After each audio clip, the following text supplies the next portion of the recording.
Welcome back. Shares of Spotify down about 6% after the company posted wider than expected losses for the third quarter. It did top revenue and subscriber growth expectations as the streaming giant reported 456 million monthly active users for the quarter. That's a 20% increase year over year. Yahoo Finance's Alexander Canal joined us now to break down those numbers. Allie, what stands out to you from the Spotify quarter? Well, Spotify, it seems to be the same story quarter after quarter, right? Margins are disappointing, but hey, we're going to keep spending and hope for the best. And that was the case this quarter as well. Spotify saying that its investments in projects and experience, as well as the product, have helped maintain significant user growth, but that's also been a big drag on margins. Those margin numbers coming in at 24.7%. That's roughly on par with the second quarter, but missing expectations of 25.2%. The company said that was largely due to the renewal of a large publishing contract outside of the U.S. It also added that profits were squeezed by slow advertising growth. And that's something that we've seen really across the sector, most recently with Alphabet reporting that slowing revenue for YouTube.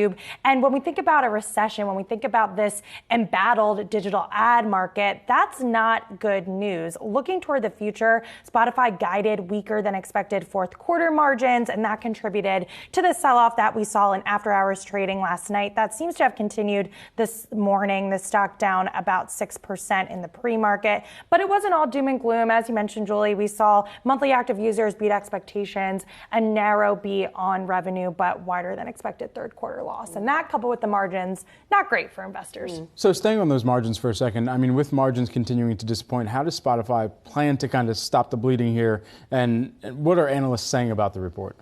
Well, right now, Spotify is really emphasizing that this is short-term pain. The CEO said on the earnings call that it's going to start to reverse in 2023, that drag on margins. And early this morning, we did get a lot of price adjustments on the street. JP Morgan, Barclays, Jefferies, they all lowered their price targets on the stock, citing that worsening ad environment, as well as foreign exchange pressures and the slowdown that we're seeing overall when it comes to ads moving forward. So it's very possible that we could see Spotify raise prices, considering they've been spending so much. We just saw price increases from Apple Music. We saw price increases from YouTube. Spotify saying that they have the pricing power to do this. So that's something to watch moving forward. But I will say, even though a lot of analysts cut their price targets, they are maintaining their hold ratings, their neutral ratings, their overweight performance on the stock. So maybe they do believe that this is short term. Yeah, good point. Definitely on pricing. Daniel Ek, the founder and CEO, certainly, at least to me, highlighted that or teased that is likely coming potentially very soon. But you're also looking at some potential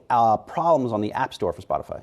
Yes, and this has been a long battle between Apple and Spotify. Apple has really welcomed a lot of regulatory scrutiny when it comes to its App Store policies. It maintains a significant amount of rules, a 30% revenue cut for in-app purchases. And this is what Spotify is trying to skirt around. Reportedly, according to the New York Times, Apple has rejected Spotify's app update 3 times in 1 month. Spotify trying to update its app so that users can purchase audiobooks. So that's something that CEO Daniel Ek tweeted about this morning. Elon Musk even weighed in, calling it concerning. Apple seems to have this monopoly, but it's something that we'll be monitoring moving forward. Good work on Spotify. Yahoo Finance Allie Canal. Good to see you.